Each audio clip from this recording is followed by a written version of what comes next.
भोजपुरी की नई जानकारी के लिए हमारे साथ जुड़े ये लाल रंग का सब्सक्राइब बटन क्लिक करें और बेल आइकन को दबाएं, जिससे नई वीडियो की जानकारी आप तक पहुंच जाए। जान लीजिए, सब्सक्राइब करना बिल्कुल फ्री है।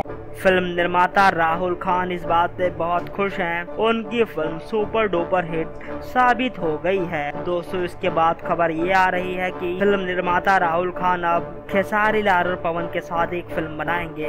दोस्तों, हाल ही में निरहुआ हिंदुस्तानी 1 भी उन्हीं के प्रोडक्शन से बनाई गई थी, जो कि ऑल टाइम ब्लॉकबस्टर मूवी थी। दोस्तों, अब रिलीज हुई निरहुआ हिंदुस्तानी 2 ने धमाल मचा के रख दिया। इसी बात पे राहुल खान का कहना है कि मैं नई फिल्म बनाऊंगा जिसमें खेसारी पवन को एक साथ काम दूंगा और बहुत ही अच्छी फिल्म होगी। जैसे कि करण अर्जुन, इसमें बॉलीवुड के 2 दिग्गज कलाकार थे, शाहरुख खान, सलमान खान, उसी तरह नजर आएंगे इसमें खेसारी लाल यादव और पवन सिंह।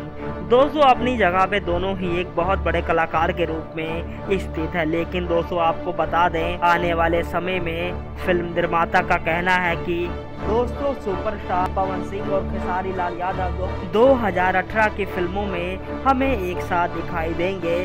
खेसारी लाल यादव और पवन सिंह। धन्यवाद।